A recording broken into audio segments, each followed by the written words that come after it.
dito yung may mga claims sa buhay.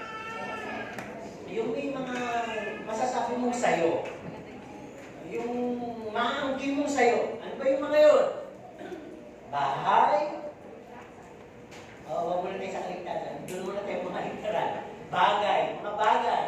Bahay. Ano pa? Lote. Sasakyan. Ano pa? Alahas. Ano pa? Magagandang damit. Magagandang sapatos. Koleksyon na, di ba? Ano ba? Mga pagkain. Ano po? Ano ba?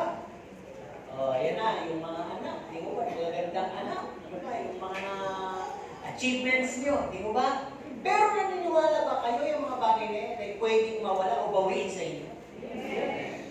At naniniwala din mo ba kayo na pwede yung bawiin pabalik?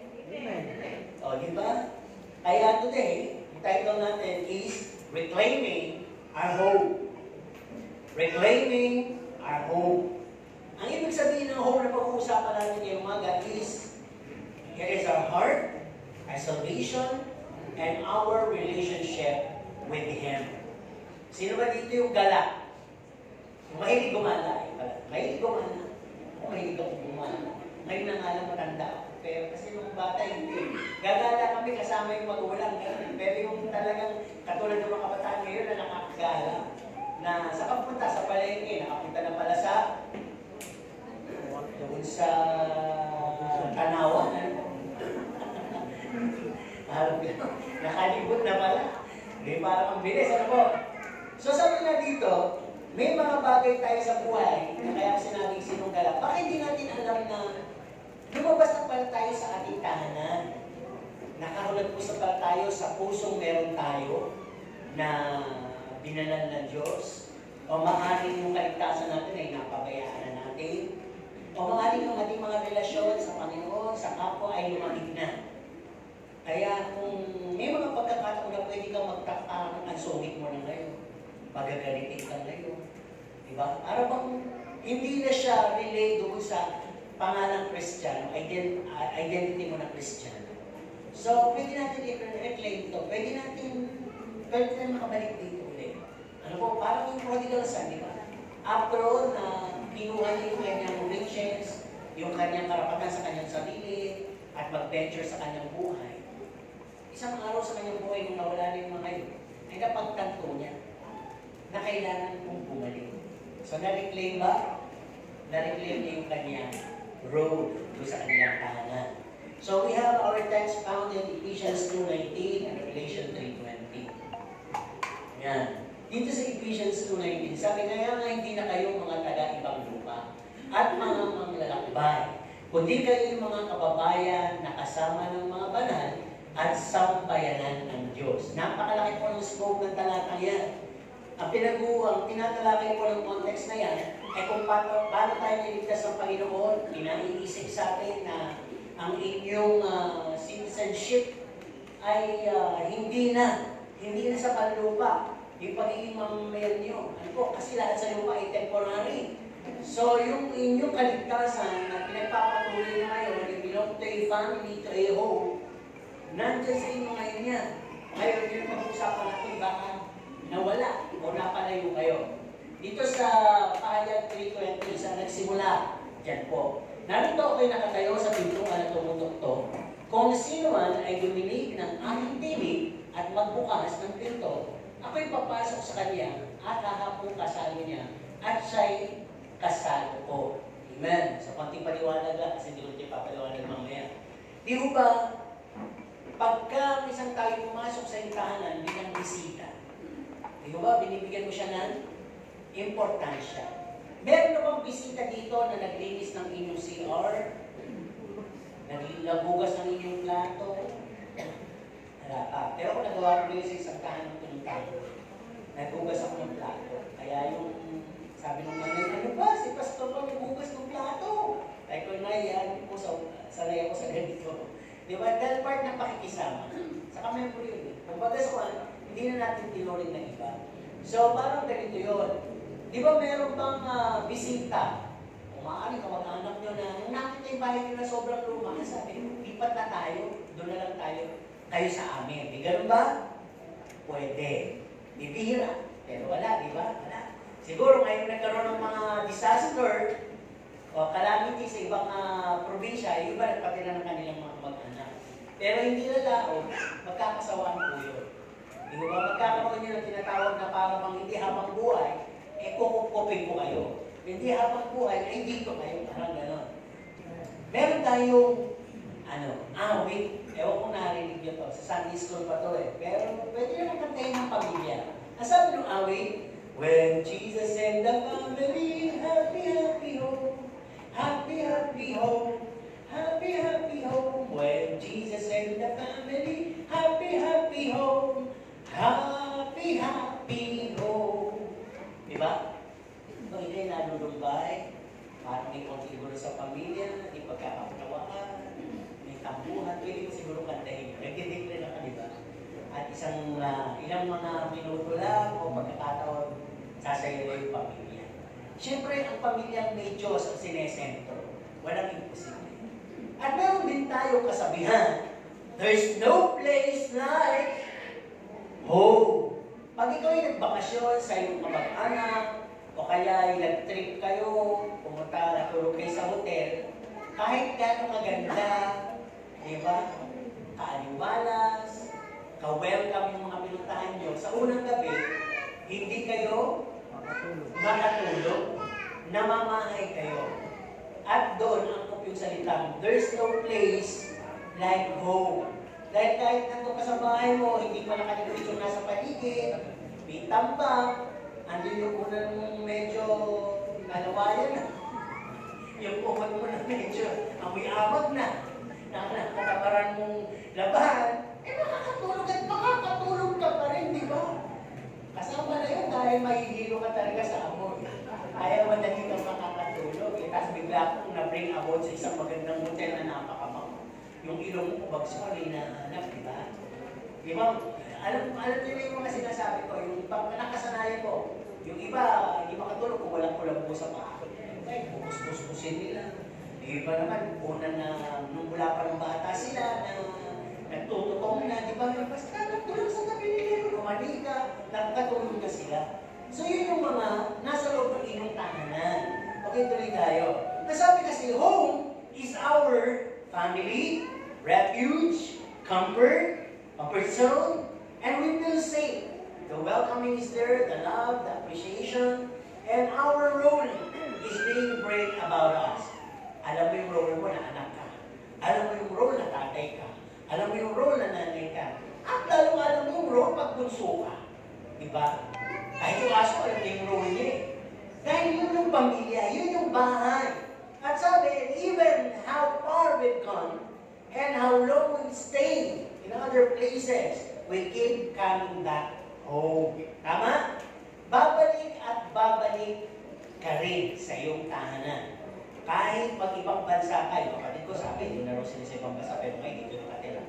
O yun, pastor, di ba? May mga bagay kasi na talagang nakasanay. Sila mami, doon na sila, green card yung hotel, pero ayaw nila doon, dito na rin, bumalik na rin dito. Di ba? Kasi nga, dito ka lumaki, dito ka nasanay, at dito ka namula.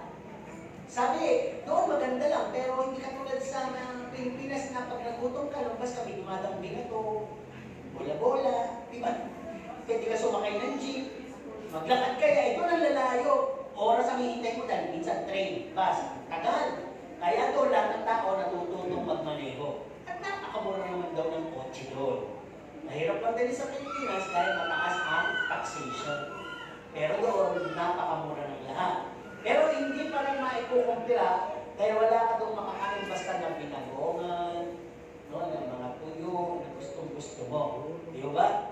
Nasaan lang yun? In our home country sa Pilipinas. Kaya ang kala ng home. Ang sabi din, in our home, dito tayo una na nalaman natin, we belong to a family. Lumanaki tayo, may tinatawag tayo, tatay, nanay, gusto kong tinatawag.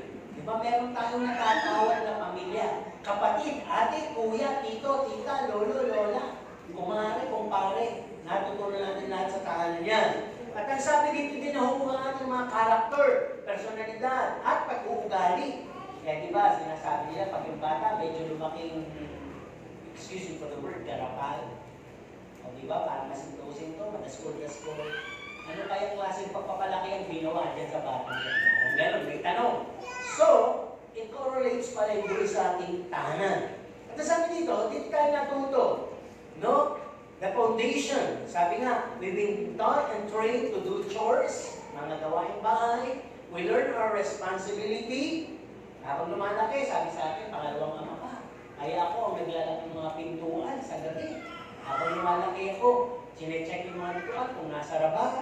Yung mga dapat i-check na pwedeng mag-cause ng sunog o pagpasok ng magnanakaw. Na-build sa akin maaga yun. Sabi mo sa mga anak ko, grade 1 pa lang ako, nagpapadigas na ako ng apoy. Kahit may LPG kami, talagang dati ko, tinrain akong gumigising siya ng alas 3 yun. So ako madaling magising, 4-5 gising na ako. Nung punta ako sa kanya, may baboy kami.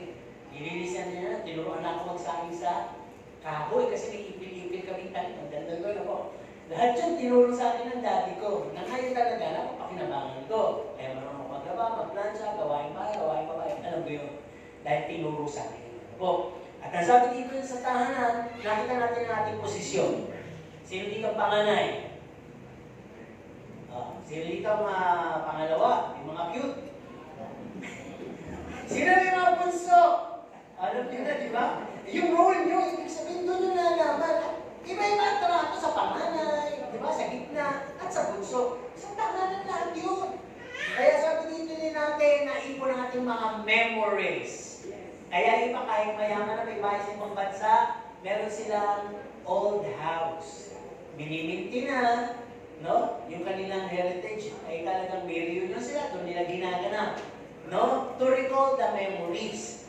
At ano, di ba? Sabi nga, dito din natin makiklaim o na-claim na ating tungtahanan ko at talagang we belong here. Pag may kaaway tayo, saan tayo tumatakbo? Pag may bagyo, saan tayo tumatakbo? Pag gabi na, saan tayo sumisilong, saan tayo tutulog? Lahat po yan sa tahanan. At pag nasa tahanan ka, ay may protection ka. No one can harm you. Diba? Nandun yung tatay mong siga, yung nanay mong bungangera, at yung mga kapatid mong palakaway. Di ba? Sila nga sa lahat ng mga umahabol sa'yo. Okay, unang bahagi, sabi dito, a time to stay together and to gather and a time to depart and leave.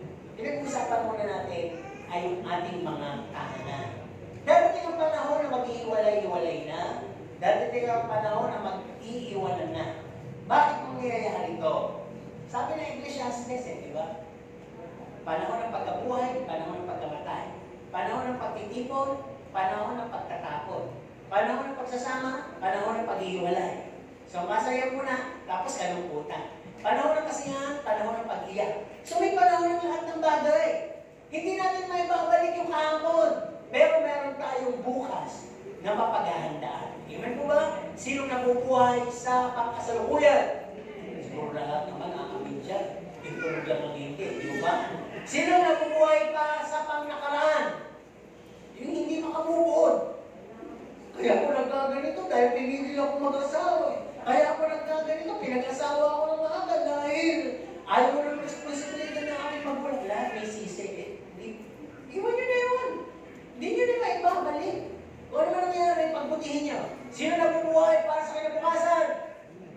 Oo naman. Kaya nga kayo nagtatrabaho, di ba? Kaya nga kayo gumigising tuwing umaga, kaya ayaw nyo magkasakit. Dahil may kinabukasan kayong inaasahan at gustong tumbukin.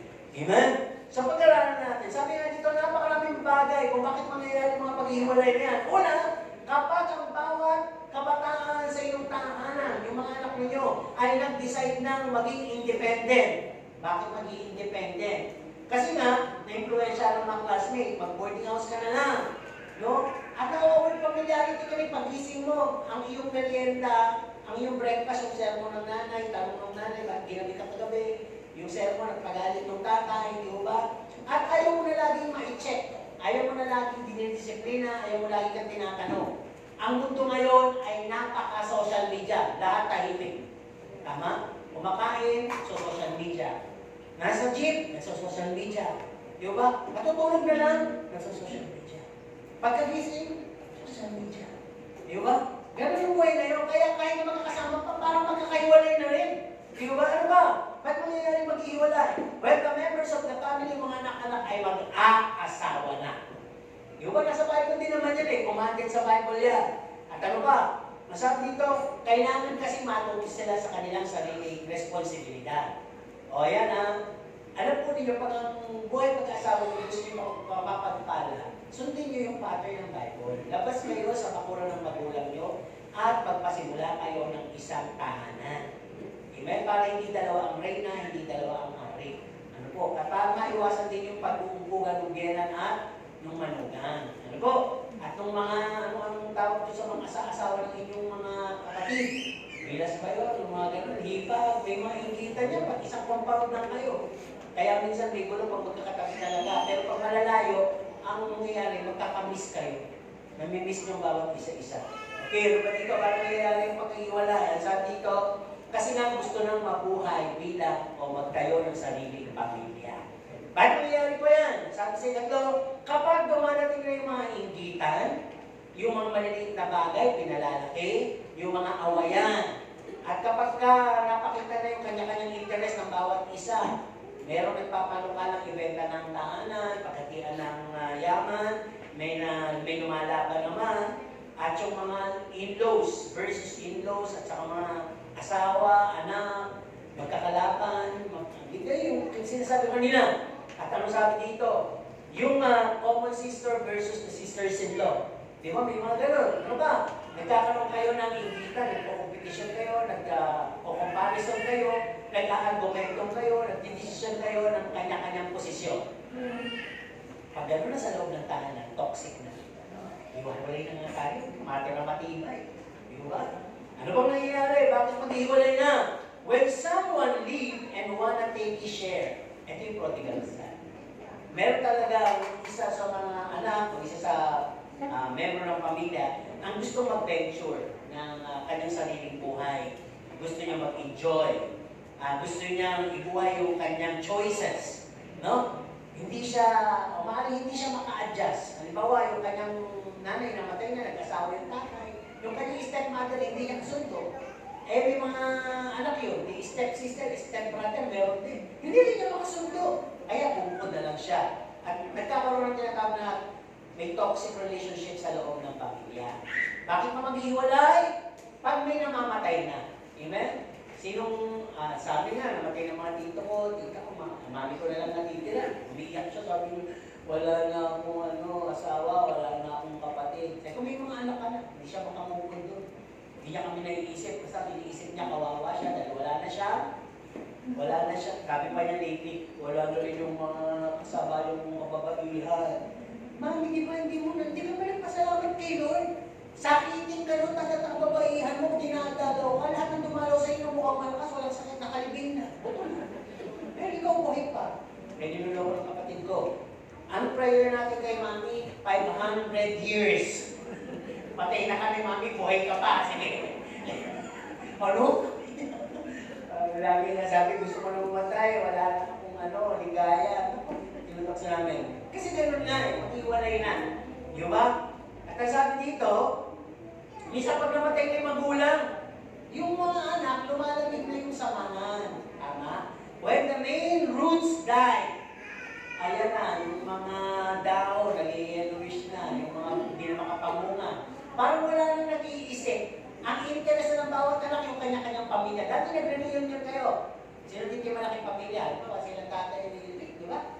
Nagre-reunion pa kayo dahil may maliliit pala yung apo. Ay, pag naglakihan yan, yung nasa punto na yung mga apo nyo, yung mag-aasawa na. Magkakanya-kanya na rin kayo. Parang kami. No? Meron kaming mga reunion, mga bata pa kami nagpipinsan. Hindi na sa laki ng pamilya. Ang nangyari, kanya-kanya reunion ng kapatid ni Daddy na general. Kanya-kanya. Kami rin, hindi na kami makapunta doon. Masikip na. Parang gano'n. Lumalaki na kasi yung pamilya. Hindi na pwede pwede pa yung tito ko, tita namin, maliliit pa kami. Di kanya-kanyang asawa. Lumaki na. Kaya rin yun daw para magkakilala. Nung nagkita kita, hindi naman nag-uusap. Ano pinag-uusapan? Yung pagkain na. Wala na. Ang nag-uusap din yung magkakanda. Kaya parang walang silbi lang din yung reunion. Diba? Kaya tingnan natin. Bakit pa magkakaiwalay na? Maaaring kasi gusto niya nang mag-migrate sa ibang bansa. May nag-petition kaya sa kanya, o o kaya gusto nyong subukan ang swerte sa ibang bansa, malaki daw ang swerte doon, o maaari naman i-ginagrab na yung opportunity ng trabaho doon. O kaya sabi ko kanya, na-petition siya ng kanyang kapatid o magulang. Yan yun. At bakit pa magkakahiwa-hiwalay na isang tahanan? Nabalitaan natin. Dahil sa kalamidad at mga disasters. Sa iyo, gusto nyo, magkakahiwa-hiwalay kayo pag nagkasurog na. Yung, di ba yung mga urban areas? Di ba, lumaki na silang masasaya, wala na dikit-dikit sila may nasulong. Kaya yung iba doon, lalabas na yung natatagong pera, iba naman, i-grab yung offer ng gobyerno. Iba naman, patitirahin ng kanilang kamag-anak. Iba naman, uuwi na lang uli sa probinsya. So, yung wala yun talaga. At ang sabi din dito, iba naman, i-grab yung chance na inaalok sa kanila ng bagong buhay. Iiwanan nyo lumang bahay, pupunta sa bagong bahay. Okay? Ganon din yung nangyayari kapag hiwa-hiwalay na, kapag ang mga magulang ay nagkaroon ng sumakabilang bahay. Di buhay at bahay. O nagsawa na sa kanyang pamilya at nagtayo ng panibagong pamilya. Hiwa-hiwalay na po talaga yun. Ano pa? Kapag ka naman ikaw ay nasa inyong area, ito man ay subdivision o compound o private areas, na katulad na nakikita naman sa paligid, at wala nang ginawa ang mga kapitbahay mo, kundi pag-usapan ka. Naiingit sa'yo. Parang toxic na lang lahat. Tuwing lalabas ka, nakita mo nagbubulungan, nag-iira ka. Anong mangyayari? Inggit. At yung inggit, di ba nung nabalitan natin ng isang araw, yung sasakyan nila ng SUV, sinulog na lang basta. Di ba? Out of nowhere, sinulog. Natatakot na ngayon sila, wala naman daw silang kaaway. Baka naman sunugin yung bahay nila, kaya natatakot sila. So parang gano'n na yung mundo ngayon, di ba? Talagang lahat ay may cause kung bakit dating tayo sa punto na yung tinatawag nating hope ay mababaklas at tayo ay magkakaiwa-hiwala. Pangalawang punto, narinig nyo na ba ito? Tanong na to. Are you at home? Hello? Are you at home? Ito naman. Are you staying home this week? Narinig nyo na rin yan. Ito. Is somebody home? Anybody home? Yes. Nasaan kayo nun? Nung may nagtanong na yun?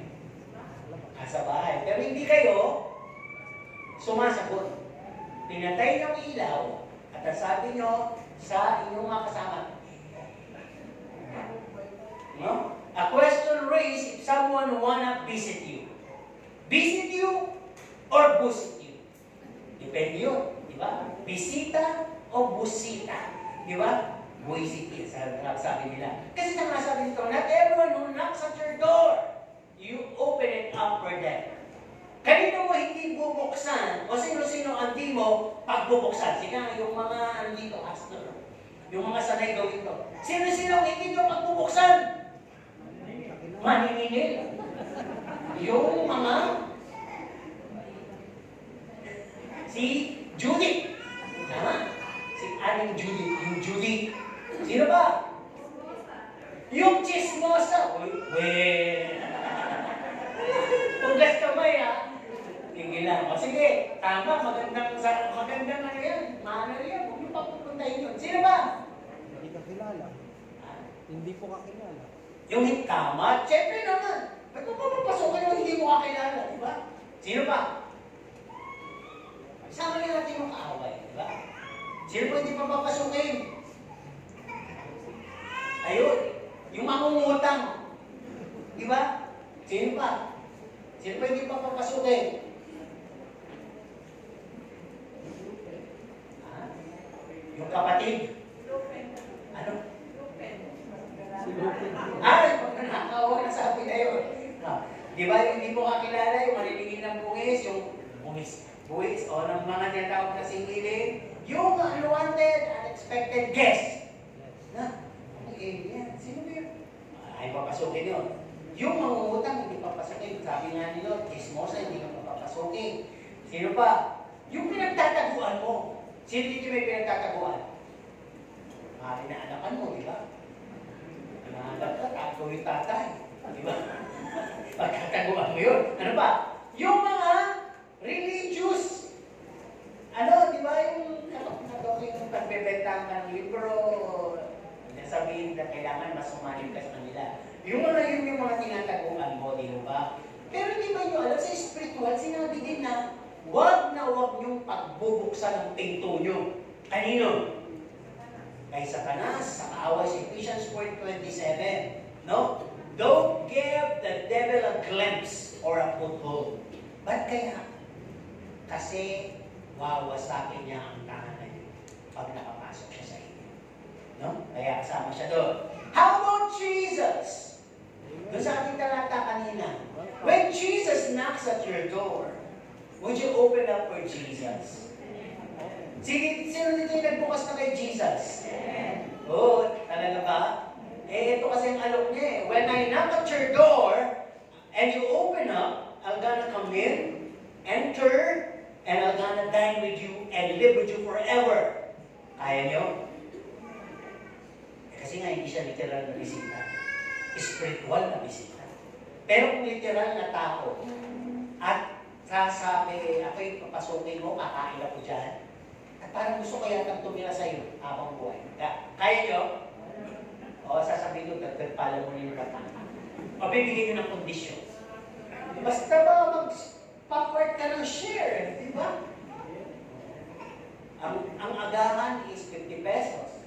Tanghalian ay 200 pesos. Ang gabi ay 150. O magkano lahat yun? 400. Ha? 400. 400 eh? Sa hindi sa isang araw. 250. 250. O yan. Computing mo yun. Araw-araw yan isi-share mo ha. Hindi kasi wag ganun eh. Talagang garapan magsabi. Diba? O kaya naman, okay lang ba kung kaya? O sige, sige. Pansamantala lang po. Pansamantala na. Diba? Ang lakas kumain. Nagpapaon pa. O paano yun? Diba? Siguro lalabas na itanong ikaw. Teka, magkaroon tayo dito ng agreement. Kung pwede, ang agahan mo 50. Ang kanina mo, ipulin yun, 200. At ang gabihan mo, 50 na lang. Sige. Yan, computin mo. Araw-araw yan, computin mo sa loob ng isang buwan. Yan, magiging share mo. Kasi, pasalamat ka, hindi na kita sinigil sa tubig. Hindi na kita sinigil sa kuryente. Basta huwag ka lang maliligo. Huwag ka gagamit sa electric fan, libre yun. Di ba? Huwag yan na yung usapang totoo pag lahat nahihirapan na. At hindi mo matatawag na tahanan yun. Border ka nga dun eh. Di ba? Okay, tuloy tayo dito. Hello, Jesus. Kung pinapasok mo na siya, etong si Jesus, gusto niyang pumasok at abutin, i-visit ang lahat ng dumbest part of your home. The dirtiest part of your home. Saan bang pinakamaruruming bagay ng ating tahanan? Sige na. CR. O CR. May malinis na po kayo ng CR. CR po talaga. CR. Ano ba? Ha? Kusina. Tama naman. Diba? Ano ba? Storage room. Tama. Yung mga tambakan. Ano pa? Yung atik. Diba? Hindi antik ha. Atik. Yung kesame. Yung bubong. Ano ba? Yung yung yung ilalim. Basement. Oo. Di ba yun yung mga hindi naman masyado pinupuntahan? Hindi nililinis, kaya madumi. Sino magsasabi pati kwarto niya madumi? Salas madumi. Ang pinakamalinis ay salas sa CR. Ewan ko kasi, sabi nga nila, gusto mo malaman yung bahay na malinis, punta ka sa CR. Pero wala kang magagawa kung yung CR luma. Di ba kahit anong linis mo, hindi na talaga gaganda yun. Pero itong totoo, di ba ba? Kaya nasabi dito, kung sa talagang literal na bisita, ayaw mo pumayag na puntahan niya yung maruruming lugar dahil baka ikwento kayo. Pero sa Jesus to, at hindi naman literal yung pupuntahin pag sinabi, you're gonna visit the gloomiest and the doomest part of your home, your heart, your relationship. Yun ang gusto niyang ayusin, kaya pupuntahan niya sa buhay. Aayusin niya yung pinakamaruming bahagi ng buhay. Aayusin niya yung mga ayaw mong i-touch na marumi sa buhay mo, siyang bahala, lilinisin niya. Gagawin niyang bago. Kaya nasabi, kung sino man ang kay Kristo, isa na siyang bagong. Di ba? Ang mga luma ay itatapon niya at pawang gagawin mga bago. Paano pinapayong Jesus to? Pag pinapasok ng Panginoon sa inyong puso, malilinis niya ang lahat ng bahagi ng buhay nyo sa pamagitan to ng pakikinig ng mga sermon, pagbabasa ng salita ng Diyos, pagtanggap ng mga open review ng disiplina, at pagpayag sa mga pagsubok sa mga suliranin, kahirapan na papayagan ng Diyos ang mangyari sa buhay mo. Ako kapon may nakusap, kapon ng kapon. Ako sabi, ang hirap ng buhay mo. Kasi binibigyan sila ng tubig. Kasi kung wala kang tubig din sa laban, mahina po eh. At talaga kaya kami, nagpakabit na kami ng jet natin. Yun na, yung sinar namin, ang dumi. Nagmamansya kasi yung tubig. Yung ba yung tubig ng tangke gano'n? O sa nagmamansya. Kaya hindi mo na siya malinis talaga. Ang hirap tanggalin ng kalawang na yun. Ano ba yun? Basta yun, nakadikit sa tayo, sa mumuti, di ba? Ngayon, ang hirap, sabi niya, nagbabayan. At kasi ganito, kasi ang hirap pa naman, puro ang mahirap yung sinabi. Ang sabi ko, sa buhay ng tao, dapat marunong na siya magpasalamat kung ano yung meron at kung ano yung pinayagan ng Diyos sa kahirapan. Dahil wala namang pagsubok na binigay ang Diyos na hindi kaya ng isang tao o common sa tao. Kailangan lang matuto siyang sumakay. Hindi siya mataranta. Nabot na ako sa usapan. Mapapalad nga tayo, Pastor, di ba tayo, kahit mapalad, matibay tayo sa problema. Hindi ka tulad, magagalit ka. Hindi ka tulad ng mga kabataan ngayon. Papurok sila. Iniwan lang ng girlfriend, boyfriend, papakamatay. Pinagaling ka na ng magulang, papakamatay. Bumaksak lang sa isang, papakamatay. Hindi naiisip yung kahalagahan ng buhay. Hindi ka tulad natin, matitibay tayo. Sabi ko, totoo ka dyan. Matibay tayo sa mga problema. Kaya natin tayo man kahit gano'ng kasakit. Kasi kung kasi nanay, hindi ka tulad yung lahat instant. Di ba? Gusto mo makita to, hanapin mo sa social media, makikita mo. Hindi ka masagot ng magulang mo sa tanong. Hindi ka masagot sa kung ano mga gusto mo matuklasan. Punta mo yung Google. O kaya si Sisi, si Meta, tanungin mo. Kabay ka, sagutin ka. Di ba? Nandun lahat. Mahal ba ako ng boyfriend ko? Mahal ba ako ng asawa ko? Sasagutin ka rin mo. Di ba? At malalaman mo kung ba't hindi ka niya pinamahal. Social media din, pakialaman mo yung cellphone niya. Sasagot siya. Di ba? May notification. Okay, tuloy tayo dito. Ang sabi na, pag pinayagan natin, na-appreciate lang natin yung lahat ng mga bagay na yun. Sabi na, all things work together for good. Sabi ko siya sa kausap ko, huwag kasi natin tingnan. Kasi narinig din ang drama eh. Sabi, ang sakit naman ng pangyayari yun. Namatay yung anak, tapos namatay pa asawa. Pasko. Parehong Pasko. Pero 7 years ang pagitan. Kaya sabi niya, paano ba yun?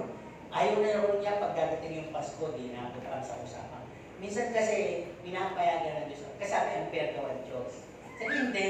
Minsan pinapayagan ng Diyos yun. Siguro ma-realize yung tao yun, after 10 years, yung pala nakapag-asawa siya na, mas mabait, o mas mag-open up ng magandang relationship, business kayo, opportunity. Huwag mo na kasi natin sisig yung pangyayari. Kasi lahat, pinayagan ng Diyos mangyari.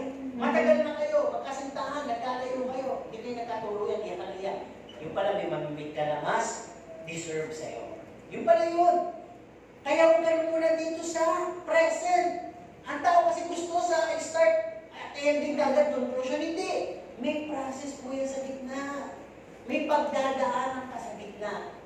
Ngayon gusto lang ng Diyos, matuto ka mag-appreciate at magpasalamat. Pagdating sa dulo, doon mo marirealize, kaya pala namatay yung asawa ko. Dahil meron pala akong mas magandang magiging buhay. Di ba? Parang naging kwento ito eh. Sa pelikula nila Marian, saka Dingdong nun. Di ba nung magandaan? Parang ganon. Huwag natin sisihin. Kasi minsan tayo, sana ako nalang nagkasakit. Sana ako nalang nagkasakit. Parang ako pa sa tadhana. Amen? Sino gusto mabuhay? Amen. Sige, mabuhay kayo. Go. Pwede ka kung gusto nyo. Tuloy tayo dito. Ang sabi nga dito, this is the hardest part. Makinig. Ito ang pinakamahirap na bahagi. Literally, some of us don't want our visitors. Totoo naman eh. Sino dito yung bibira ang taong gustong laging may bisita?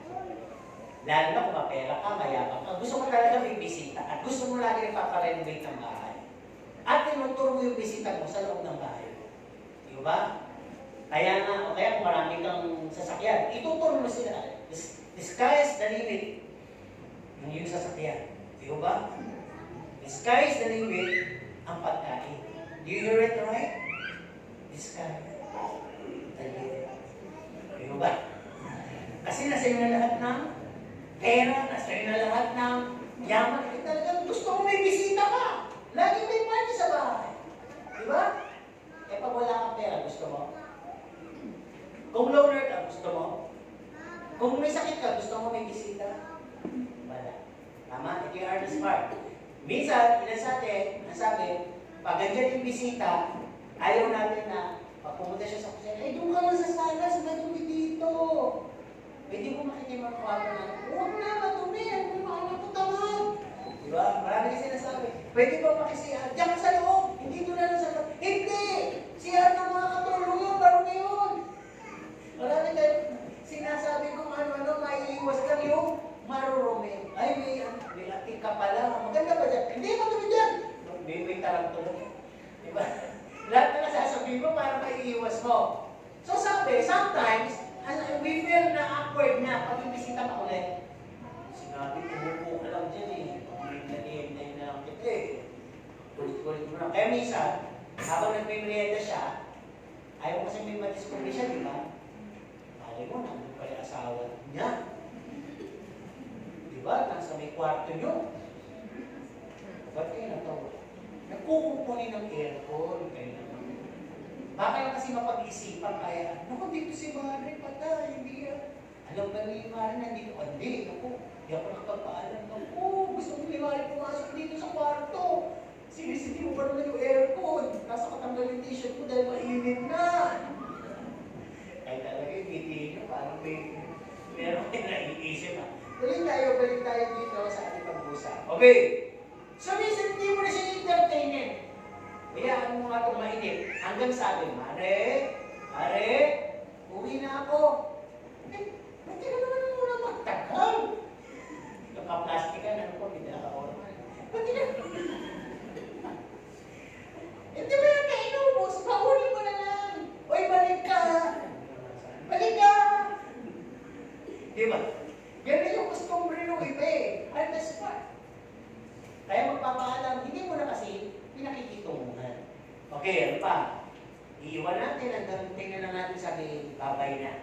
Spiritually speaking naman, same things happen. May mga umaabandona sa Panginoon. Sino dito yun?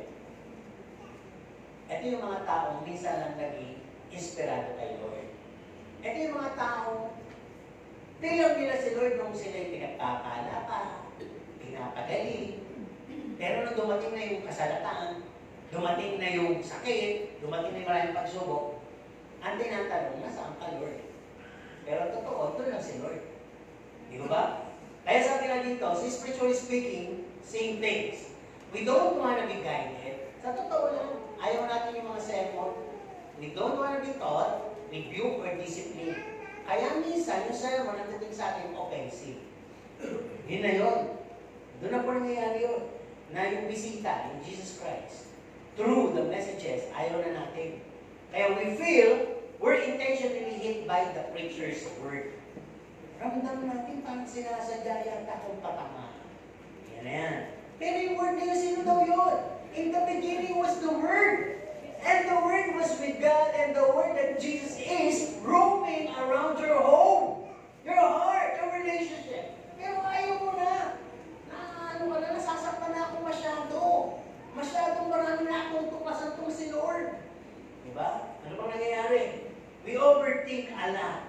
So, nangyayari na sa atin, we carry a burden and soon decided to leave our home church. Yung home natin, literally church, iniiwan na natin. At hindi natin alam, na-transcends pa yun sa puso natin. Iniwan na rin natin yung first love. Ayaw na natin mag-pray, ayaw na natin magbasa ng Bible, and even attending fellowship. Na-forsake na natin. Forsake na natin. Napabayaan na. Kaya na nangyari. Yung katulad sa Ephesians, yung first love, lumamig na wala. Right? And sometimes, we're as good as hearing. Pretty seated, hearing the Word of God, feeling holy, with your eyes closing and your heads poking like this, and saying, Amen, Amen, Amen. Pero, gano'n lang siya ka-shallow. Hindi siya na-absorb ng puso. Kaya pala sinabi sa Romans, may mga tao in the last days that would be ever hearing. Lagi naman nakikinig. Ever studying. Lagi naman nag-aaral. Ever learning. But, never have come wisdom. Powerless. Hindi nakarating sa truth. Managpalaya, hindi rin nagkaroon ng kapangyarihan. Kung baga sa kuhan, head knowledge. Matalino, pero wala kapangyarihan. At isang kapangyarihan wala sa kanya, yung love and discernment. Wala. Yung ba, yung peace wala sa kanya yun. Kaya yun yung hardest part. Kaya kung titignan po natin, hindi lang yan doon sa unti-unti mong natututunan, no? Dadating doon sa punto na unti-unti ka na rin na hindi mo na mamalaya. Nakalabas ka na pala sa relasyon mo sa Diyos. Naiwan mo ng kapatiran, naiwan mo ng iglesia, nagsarili ka. Let's go on the third part. Sabi dito, possible things could happen when we decided to leave and go out our home church. Ano ba pwedeng mangyari kung sakaling lumabas ka na? Lumamig ka na? Wala ka na sa iglesia. Naiwan mo na ang iyong relasyon, naiwan mo na ang unang mong pag-ibig. Sabi dito, ito mga pwedeng mangyari sa'yo. We deny our chance to grow. Alam mo, ang plano ng Diyos, lumago ka eh. Lumago ka. You're being called, nurtured, and to be sent. Tinawag ka, tinuruan, at para ang tawag dito, iskibala ba yun? Oh. Isugo! Ano yung word na sinabi ko? Yung huli? Anong isugo? Isugo. Isend. Kasi mamaya, maiba. Kasi ba, ang pungay na naman eh. Sugo, ang sabi ni Pastor, isugo. Okay, sending. Yun ang programa. So you lost the chance. Dahil lumabas ka. Babalik ka sa pagiging baby niya. Di ba? Word pleasing. Napunta sa ibang church, nangyari na naman, lumabas ka na naman. Lord pleaser. Unano ka na kumbaga. Ano pang mangyayari sa'yo? Possible things that could happen. We remain spiritually infected. Uy, kung hindi sila infected, yung madaling ma-allergy, no? Sino dito yung mataas ang ano niya sa allergy? Yung prone sa allergy. Pag nakakita ng pangit, na-allergy. Pag pinakatabi ng pangit, na-allergy. Paano yan? Inuubo pa. Pag nakakita ng kapatiran may alas na allergy. Bisa ko tayo sa atay, nalililaw. Pero lahat pala yung allergy na iingat at galit, selos. Yung pala yung sintomas ng allergy niya.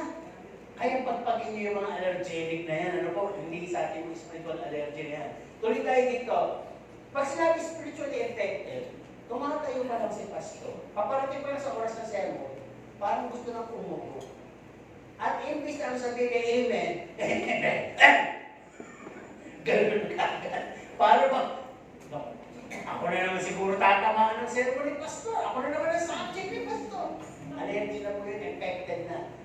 Ngayon, nagpunta na ng ibang church, ganun na naman yung sermon. Nakapalitaan yung meeting ng mga pastor.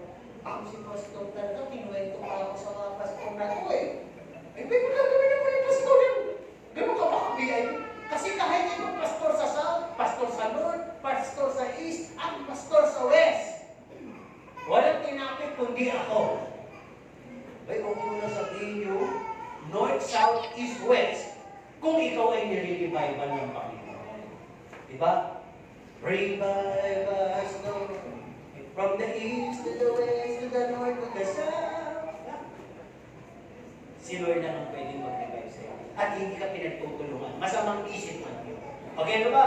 Possible things that could happen kapag lumabas ka. The cutting off your spiritual relationship. The brothers and sisters forsaking that assembly. Mahalin mo ba yung inyong katabi? Mapera sa mga boyfriend at girlfriend nyo, nanay, tatay. Tingnan nyo! Sabi nga na ng kanina, ang mata natin! Nakakaabot siya sa dulo, nagpas-nagpas. Sige nga, silipin nyo.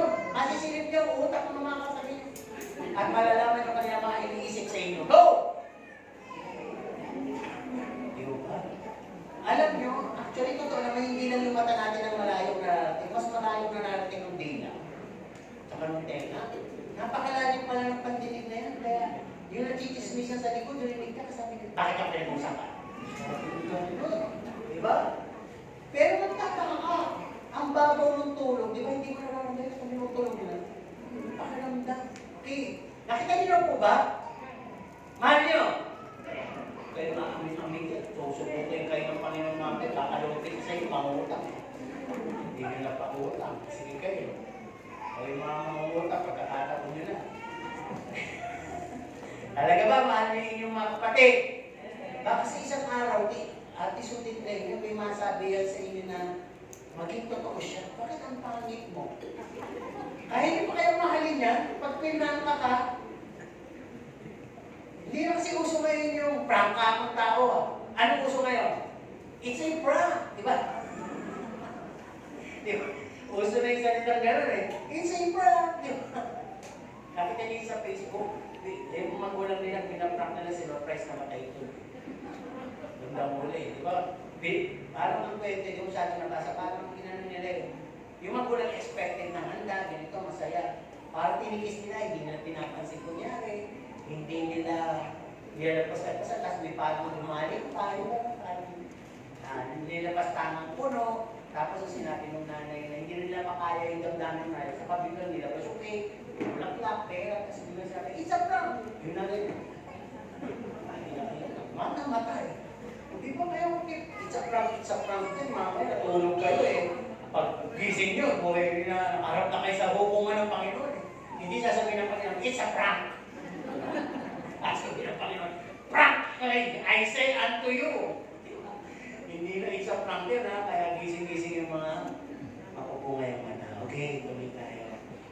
Pag ikaw ay lumabas, possible tips, you turn out to become a coward. Sino dito yung duwag?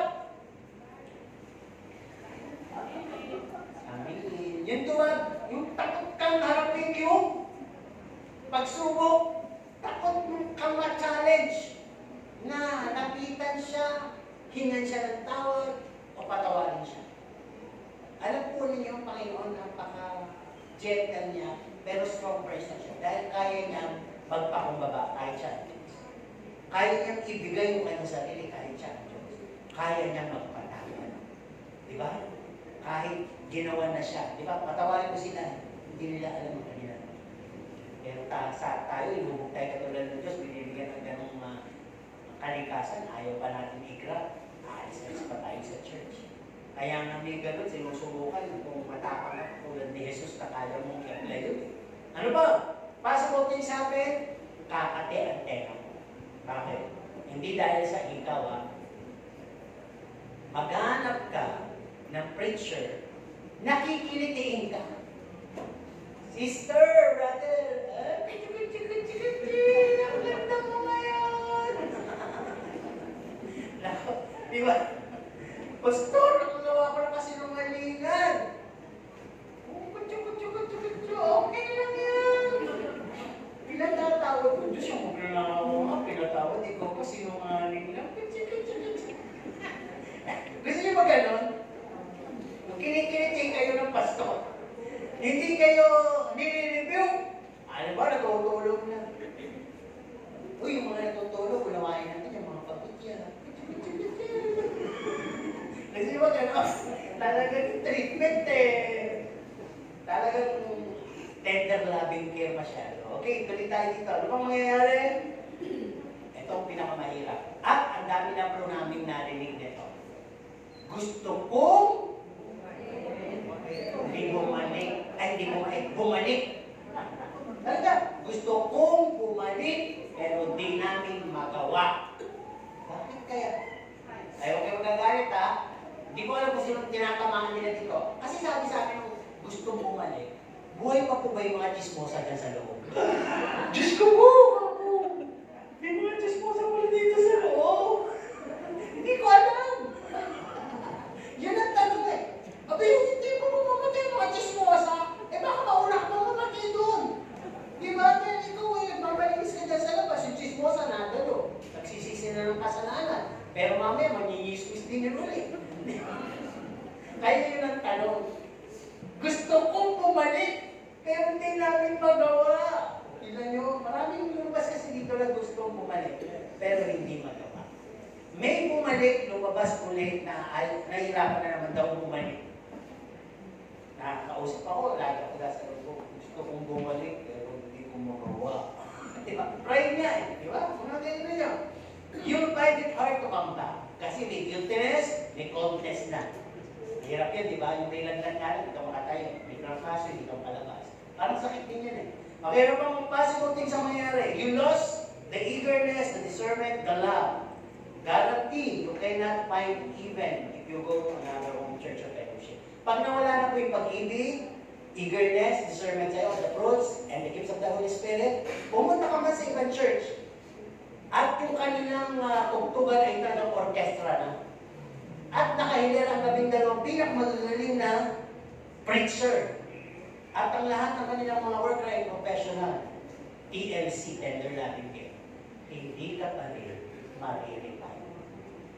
Dahil kung saan ka nadapa, doon ka tumayo. Iman po ba? Kung saan ka natiso, doon mo ayusin. Diba? Dito ka natampilok na baliw-iw. Ako. Sabi mo, pupunta ka sa muli. At kung nga ganyan ka, doon ko na sa muli aayusin. Pwede ba yun? Di ba uupuan mo na? Kaya pag may issues kayo dito, ayusin niyo muna dito.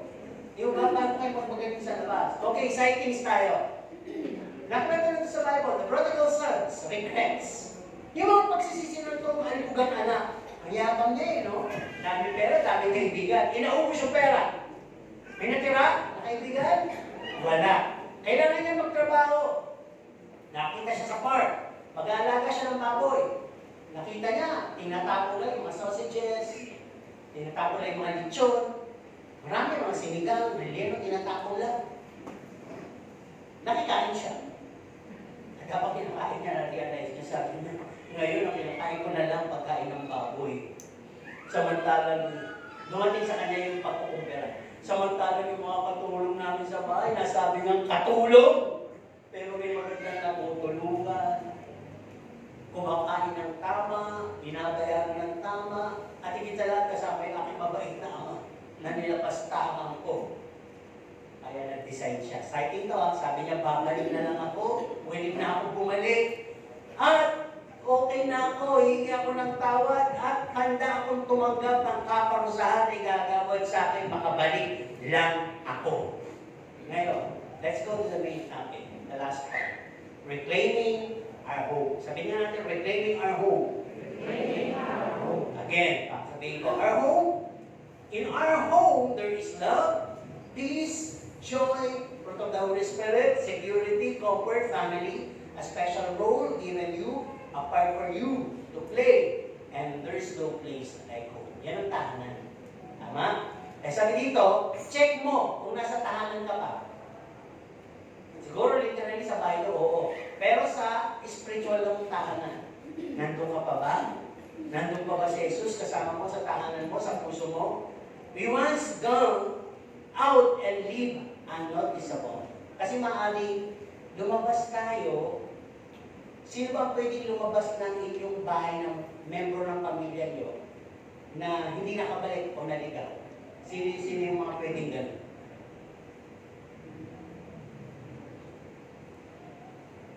Wala.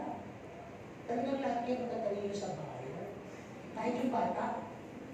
Na 1 year old lumabas na kabalik.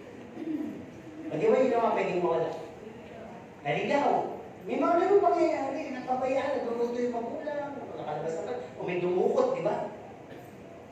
Ano pa? Yung aso. Na walang ginawa ko dito mahol. Nakita niya yung ibang aso na nakakawala. Eh, hindi siya. Nakita niyo may babaeng aso. Naglalandi ba? Eh, lalaki aso niyo.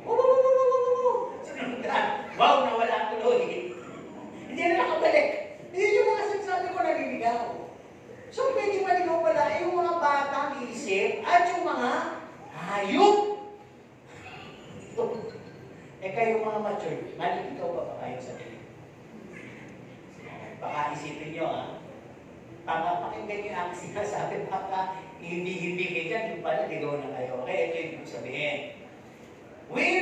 Once we become cold in our love, at naging narrow-minded na tayo, naging troublesome na tayo, naging overburdened na tayo, naging discomfort na tayo, naging insecure na tayo, at nag-a-isolate na tayo, kahit tinatawag tayo Kristiyano, pero nandun tayo sa ganung kalagayan, ligaw na po kayo noon. Wala na kayo sa tahanan tahanan ng Diyos, ang puso nyo ay malamig na.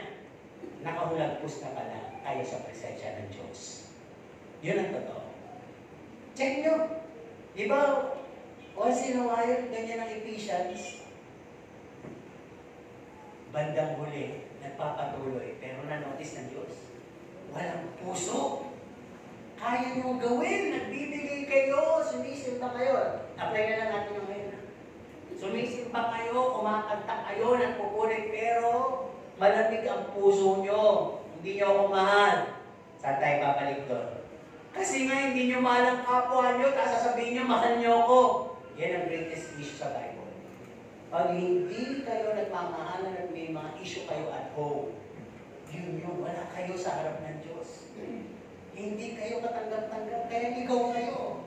Nasa labas kayo ng bahay ng Diyos, ang puso nyo ay iniwan ng Diyos. O maaaring hindi na konektado sa Diyos. Kaya itong mensahe na to, ito yung paalala. Reclaim it! Huwag kayong pumayagin nyo yan. Reclaim it. Kunin nyo ulit. Ang Holy Spirit available naman. No? It has been once taken from you. Minsan lang binawi sa inyo. Ang isip sabihin ng reclaim it. Meaning, gain it back. Or gain back what belongs to you. Sabihin nyo, akin yung kapayapaan.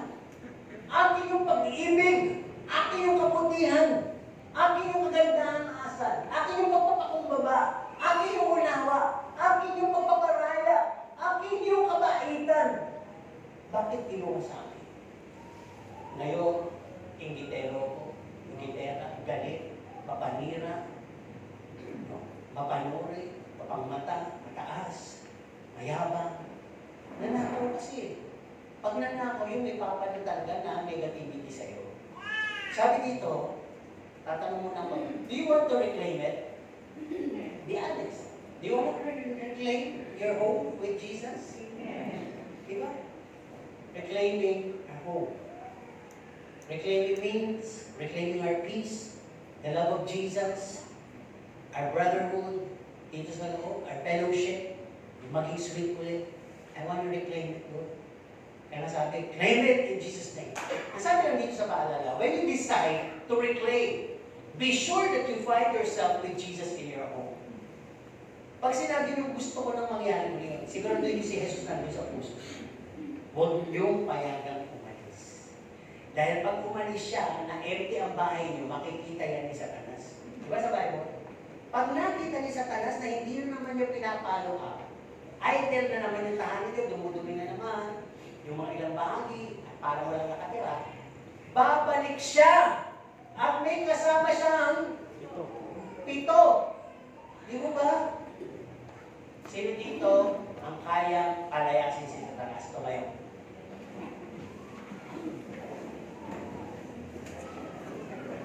Hindi nagtatakot. Hindi nyo ba kayo? Kasi ginaupo na, iba kapangki ha? Kapangki. Di ba? Sino po pala kung nagdududa kayo? Ay magduda. Si Satanas, toothless lion. Ang kakampi nyo, yung Lion of Judah, si Jesus. Nasabi niya, magagawa nyo, yung managawa ko, mas higit pa doon ang magagawa nyo.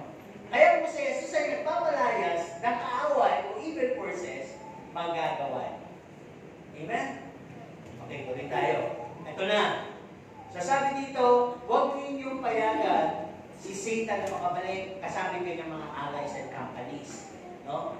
Para mag-recite ito nila sa inyo uli. Ang sabi nito, reclaim your position. Anong position ko? Ako yung anak ng Diyos, kaibigan ako ng Diyos, a righteous one of God. I reclaim it in Jesus' name. Yun ako. Hindi ako naniligaw, hindi ako prodigal.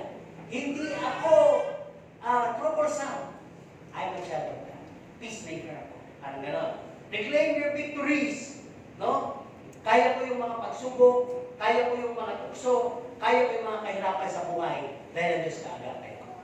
Reclaim nyo lang kayo. Reclaim your relationship.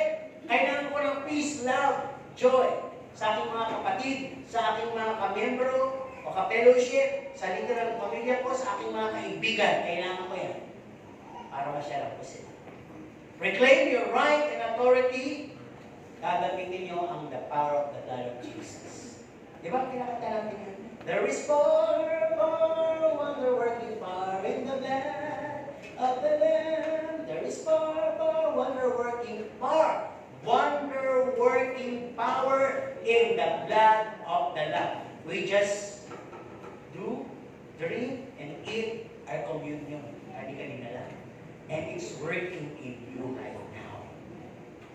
It is working in your blood, in your veins, in your whole system. The body, the life that I live now is not of me, but of Christ. At pwede nyo nang kantahin yung the righteous are bold as a life. Diba? Why? Because the precious blood of Jesus, in a symbol, has gotten into your system. Amen? Pwede wala, hindi pa sa inyo lang kayo nag-inom. Sino gusto pa lang uminom?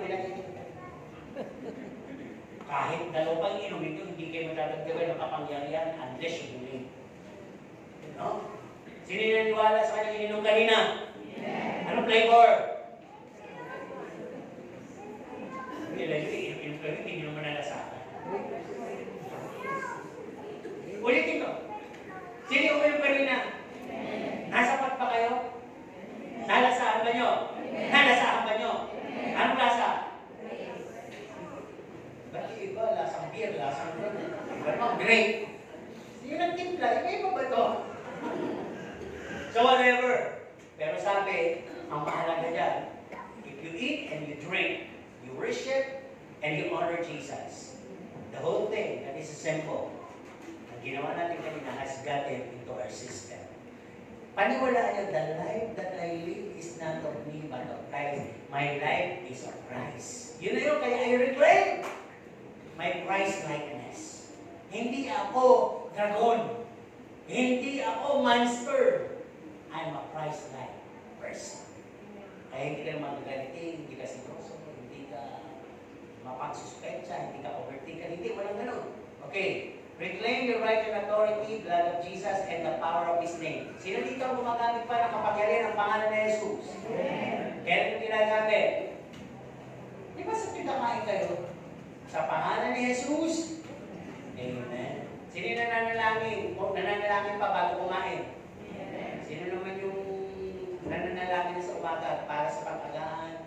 Malagyan at gabihan. Para isa na lang. Pwede naman yun. Kasi meron ako nakita. Hindi ko sinasabi, hindi ko sinasabi sa gawin ito. Pero kanya-kanya naman tayo. Lord, ano man po ang aking kakainin? Actually, ginagawa ko ito. Ano man ang aking gagawin sa umaga, sa tanghali, sa gabi, ano man maaaring makasila sa aking sistema, sa aking lupong katawan, pakahawakan ko po. Abutin lang ang kapusugan ko at bigyan ng tamang mga nutrients sa aking katawan. So, minsan pagkakain na ako, iba, ganito ginawa, pagkakain mo agad. Saka ng tanghali pagtapos, Lord, salamat po na busog kami sa pagkain dito. Gano'n naman yung ginagawa, di ba, pagkatapos kumain. No? Eh, iba na rin ako. Pray ka, siyempre, mapuno na yung patay ka. Diba? Kaya, pag gano'n naman sinabi sa'yo, sumunod ka. Kaya gawin mo, Lord, salamat po sa pagkain ito, at kung ako'y mamamatay, huli mo ko. Amen. Sabi niyo ko, mapuno na ka. So, ibig sabihin, kanya-kanya yan. No? Wala naman daw marunong. Manalangin. Kasi nga puro panalangin ay puro hingi. Iba pala hindi na kailangan ipanalangin. Kinakailangan tungtungan. Kinakailangan deklarahan. Kinakailangan gamitan ng pagpupuri. Kasi ang panalangin, pakikipag-usap yan talaga sa Panginoon. Diba? Okay, tuloy tayo. Ano ba yung reclaim natin? Reclaim your home. Be satisfied with the fruits on the table. Huwag na kayong makikain sa iba. Matuto kayo sa sarili nyo. Sa church, huwag nyo nang hanapin yung power sa ibang churches. Andito na, binibigay na ang kapangyarihan ng fruit of the Holy Spirit and gifts of the Holy Spirit. Make use of it. Apply nyo kasi. Diba? Reclaim your heart. Kaya pala may kantang, I'm coming back to the heart of worship. And it's all, it should be that when you come into the house of God, ang kapunuan lang ng puso nyo ay magpuri sa Diyos. No? Ito, sasabihin ko na announcement na rin ito. lagi natin pinupuksan ang ating bulwagan sa pagpupuli na iba. Hindi niyo ba napansin? Sa buwan na natin ginagawa. Pagpupuli muna tayo sa Diyos bago tayo lumakas. Bago tayo kumanta ng I will not rest. Purihin natin ang Diyos. Pasimulan natin sa pagpupuli. Pero sa mga susunod na panahon, ako na nanalangin ng opening prayer. Gusto ko, pag ako nanalangin, sumabay din kayo ng malakas na manalangin. Okay ba yun? Kaya ito may isang church pastor, how do we pray? Sagot ng mga members, we pray loud. Ngayon, tatanungin ko kayo, dahil gagawin na natin sa mga susunod na panahon. How do we pray? We pray loud. Kaya pag nanalangin si pastor, manalangin din kayo, sabayan niyo ako, maingay. No matter kung nauna kayo matapos, di ba? Sasabay kayong manalangin. Kasi pag hindi kayo sumabay manalangin, yung ilan sa inyo, tagal naman ng prayer. Grabe naman yun. Pinanalangin na rin yata yung close. Pinanalangin pa yung kamag-anak. Lahat na lang. Pinanalangin pa ibang bansa. Eh, ano ba kaya namin sa ibang bansa? Hindi na kayo. Critic. Hindi gano'n. Sumabay kasi kayo sa panalangin. Amen po ba? Sino ba mag-closing prayer? Ano kami sasabay? So, ang gusto namin tapusin na. Mag-tuloy. Reclaim our heart. Ang puso natin hindi dapat nagko-content ng ngit-ngit, galit, selos, hindi. Ang kinakailangan naman niya, pag-ibig, pagpapatawad, pagpapakumbaba, pagtanggap, pasasalamat. Balik tayo dun sa heart of worship. Kasi worship is a lifestyle. Pagka ganyan ang pamumuhay mo, your body, your living, your lifestyle is worshiping God. Amen?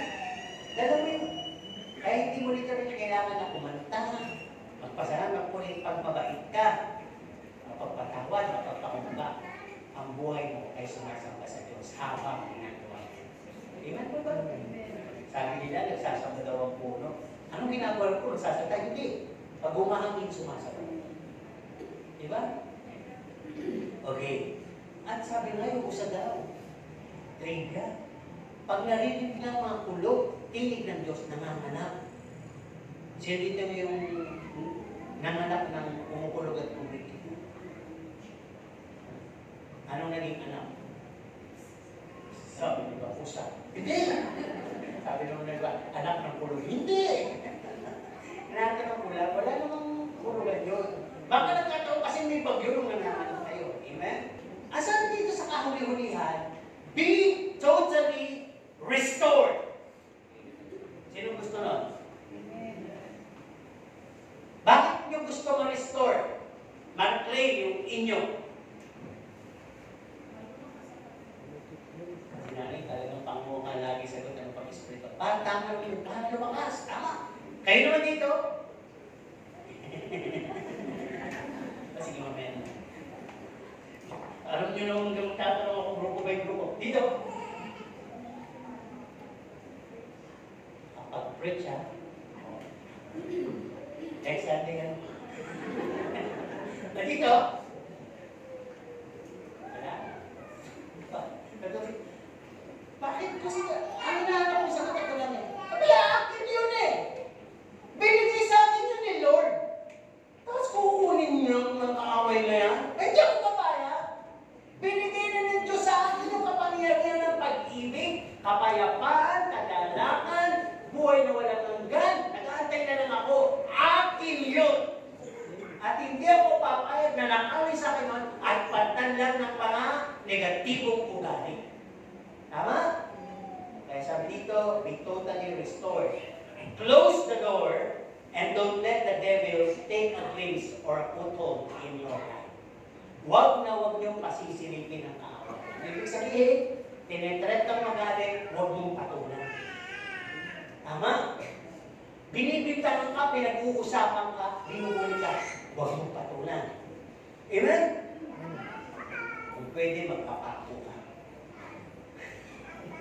Pero hindi ba nagagawa ng ibig sabihin? Kung pwede, maging katulad ka ni Kristo. Pinanalangin pa niya sila pumatay sa kanya. Tama po ba? Kaya minsan, kung tataka yung maraming Kristiyano, hindi makakasama. Dahil doon sa maliit lang na issue mo. Yung hindi ka lang magpatawa. Pag di mo kayang magpatawad, hindi mo tinatanggap ang kapatawaran mula sa Diyos. Dahil ang kapatawaran mula sa Diyos na buong makawian. Sa sobrang pag-apaw niya, ikaw mismo pangungod mo yan.